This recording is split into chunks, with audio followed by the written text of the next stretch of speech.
Welcome to the first episode of the Kyber Show. I'm Kin, that's K-Y-N, and I'll be doing the analysis and discussion while Skelterix is doing the heavy lifting with all the post-production and video editing.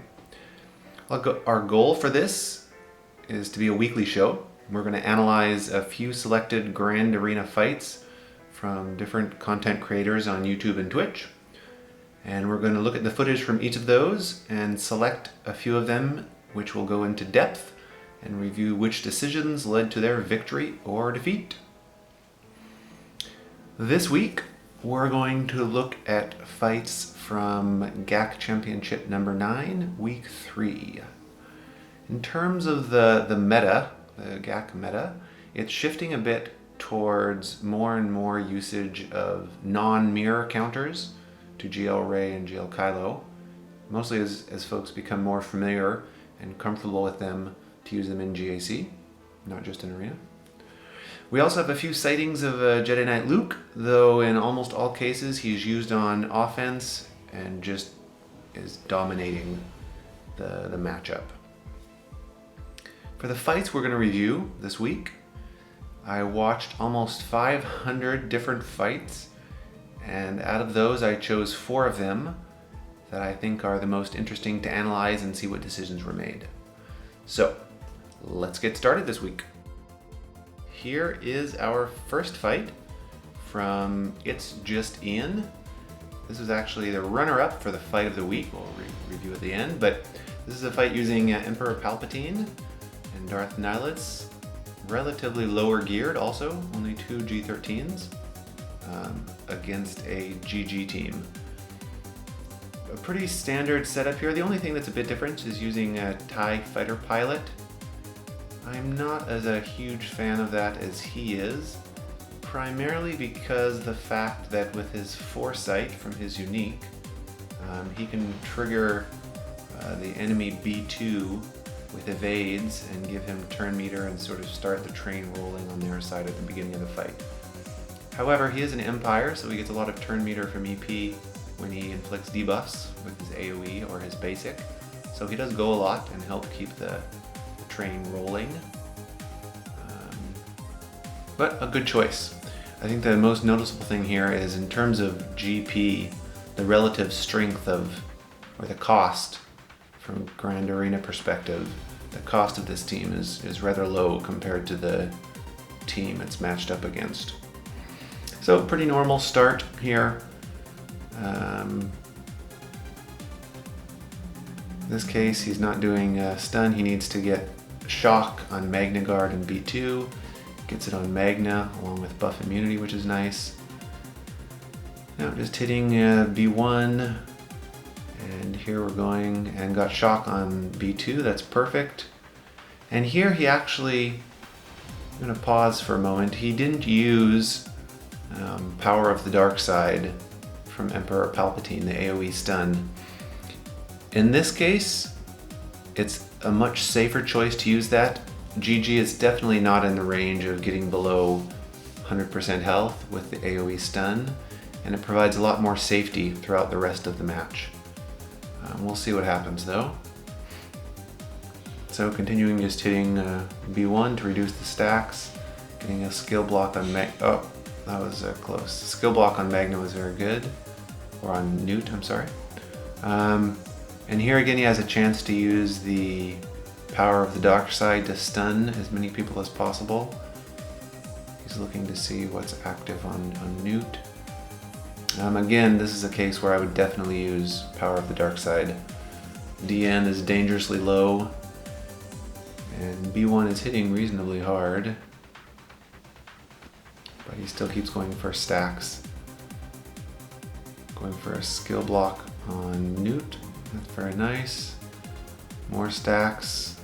Okay, here he does actually use the AoE stun because he's in very dangerous territory of dying in this position.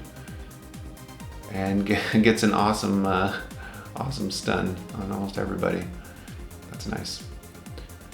Okay, now Bastila Shan Fallen goes.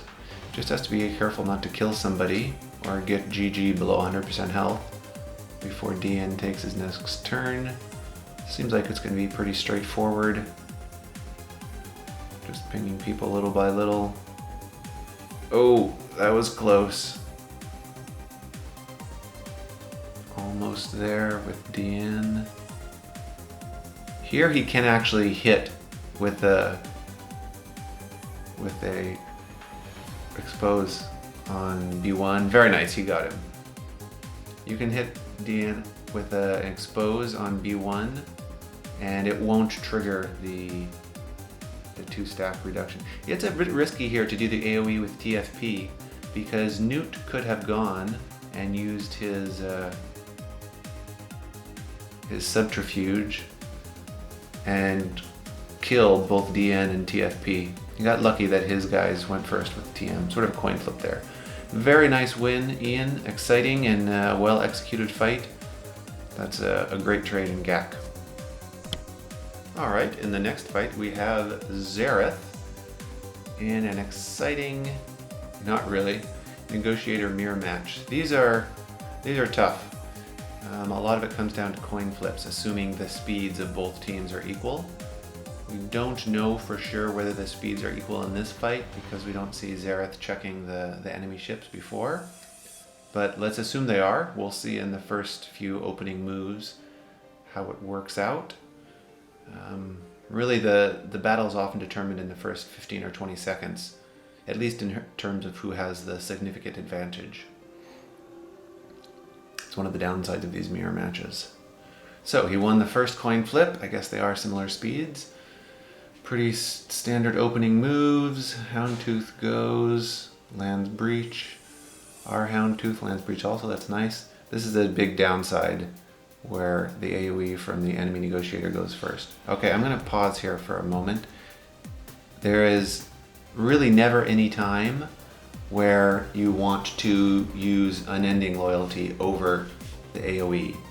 The reason for this, let's continue watching. The reason for this is two main reasons. One is getting days on the enemy ETA2 so he doesn't take bonus turns and start massacring your own fleet. He will not take bonus turns when he has days.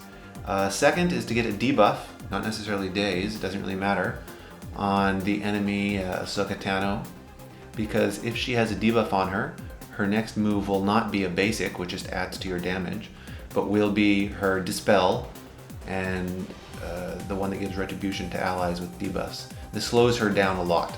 So using Unending Loyalty, while it may seem safer, it's not actually the better choice in almost any scenario.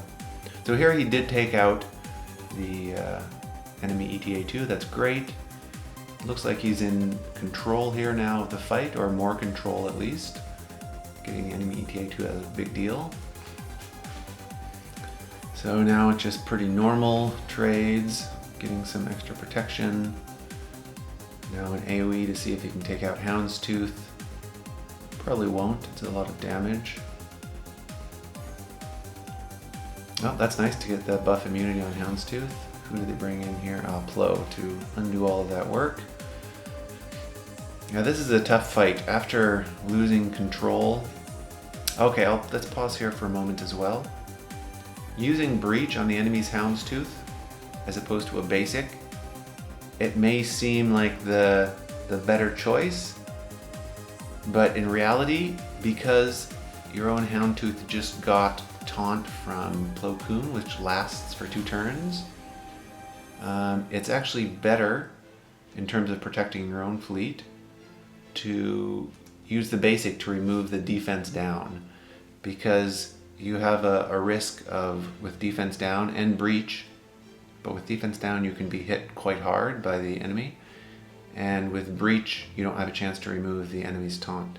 Like for instance here, when the BTL removed or used his debuff, it didn't remove the taunt from the enemy Houndstooth. It also didn't remove anything from the other weakest enemy on the enemy side, because Fives didn't have any debuffs. And you can see here the fight is sort of over. Once you lose control, it's very difficult to get back, and there's only a couple times in this fight where you have the chance to, well, one at the beginning to equalize control, and then there at the end to attempt to regain control. It's a very tough fight. The mirror matches are never easy. Thanks very much, Xaereth, for the footage, and let's go on to the next one.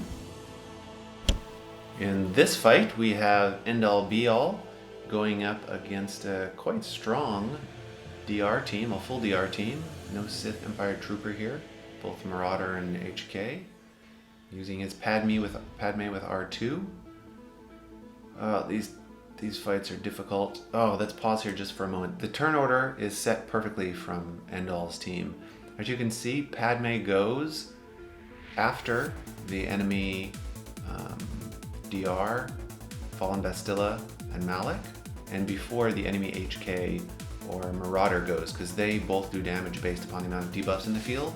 So now as we continue, Padme is going to give everybody a lot of protection up, and right there, most likely, with, well, let's pause here again before Anakin uses AoE, but right there a moment ago, Marauder probably would have killed GK if Padme had not gone in that specific turn order. So I'm sure Endall set this up on purpose. It was a great choice.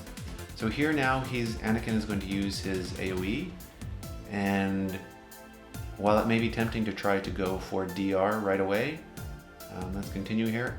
Fallen Bastille is always the best target. She's the most dangerous, and with Ahsoka assisting in 22 stacks, for sure she's going to die. Yeah, that's perfect. The drain going for Padme there instead of GK is lucky. GK could have died. He only had 3 stacks of protection up.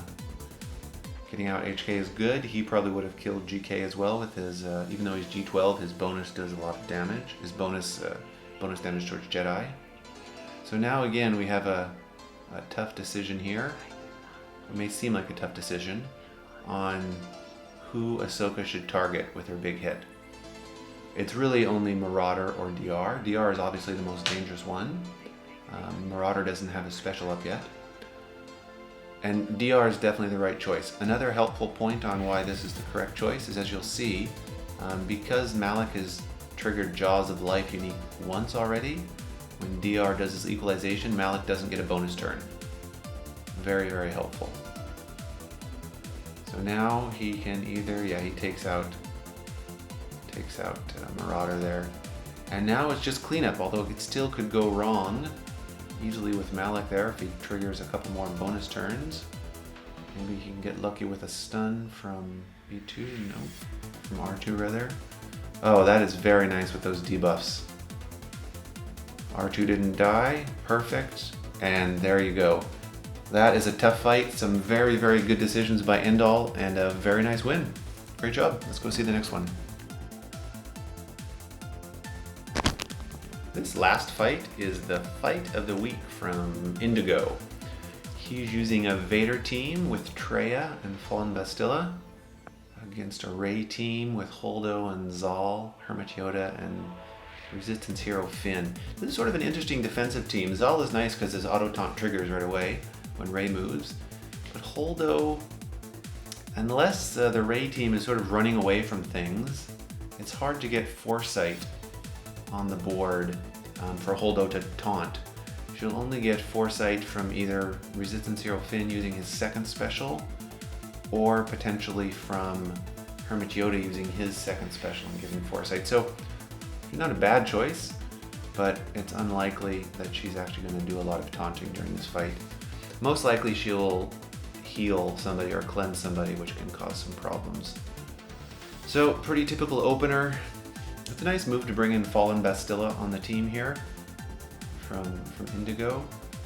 It gives extra potency to Vader, though as you can see he's still not landing a huge amount of debuffs. Getting one there on Rey is nice. Just going around the team now, hitting folks, landing more dots as he can.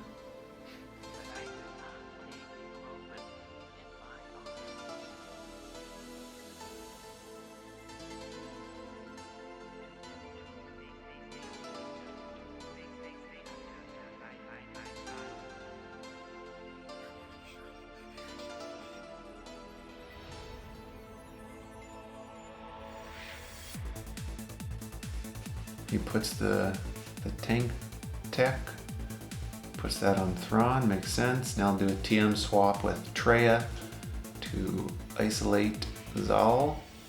And as you can see, having Holdo here really doesn't do a lot, because the advantage of 2 tanks is making it more difficult for Thrawn to target Rey. But in this case, it's not doing that. The Resistance heroes, oh there's the fracture on Rey, that's nice. The Resistance heroes and Rey will always go for Thrawn if he's an available target. So it's very helpful to mod Thrawn to be extra tanky. There you can see Holdo cleansed Hermit Yoda. That's definitely a risk.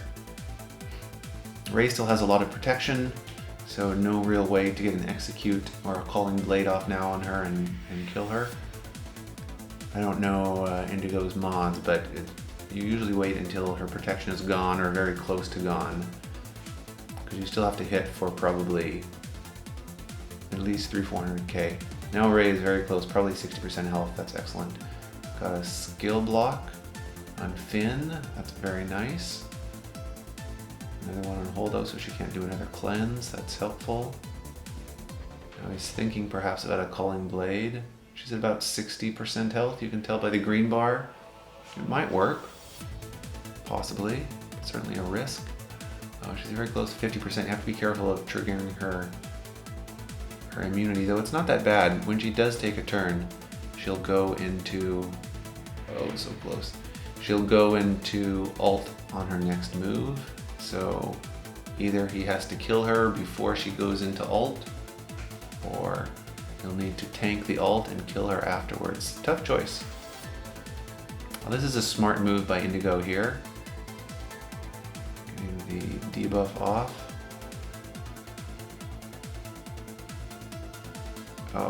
Oh, wow, Thrawn is really tanking like a beast here.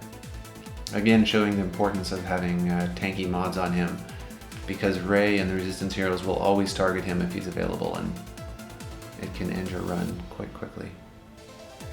Holdo targets him also. She will not always target him, but he is a priority target, especially since he's lower health. That's mostly why she targeted him now. He was lowest health enemy. Okay, there goes the ult. And now it's getting everybody back up to full health, landing a few more debuffs, and hoping you can tank out the ult from Rey. Everyone does look to be in great shape here. You did a great job keeping everybody alive. Get another protection over time. Doesn't do any good for Vader to trigger Merciless Massacre, and everybody survived. And look at the time on the clock, 46 seconds left. When I was watching this the first time, oh, that was a nice triggering of Foresight because Holdo had shock. Another fracture, very nice. When I watched this the first time, I didn't look at the clock until about 4 minutes into it. I was pretty sure that Indigo was not going to succeed. Look at 26 seconds and everybody's alive. This makes me very nervous. Go watch Indigo's video. He does this awesome. Oh, there goes Rey, 600k. 15 seconds left. I don't know how this is going to succeed. Oh, another one dropped. Almost down. And he turned on auto, 5 seconds, 4 seconds, and 3 seconds left to win. What an awesome fight. Played very, very well. Maybe a couple of small changes could have been made during the fight, but that was awesome. Indigo, very well done. Definitely the fight of the week. Congratulations, Indigo. That's a great fight. That's all the fights we have for this episode. Thanks for watching, certainly, and thank you very much to all the content creators who agreed to let us use their footage. There's nearly 30 of them, and they don't know if we're going to look at their wins or losses or how we're going to analyze the fight, so I appreciate that trust. Please let me know what you think of the show. Too long, too short, too much detail, not enough detail, something else we can improve. It's just the first episode, so I imagine we'll do quite a bit of improvements as we go along, and your feedback would be very helpful. So let us know in the comment section or on Scale's Discord, and we'll definitely take a look at it. Thank you very much again for watching the Kyber Show, and good luck getting your own Kyber. We'll talk again in the next episode.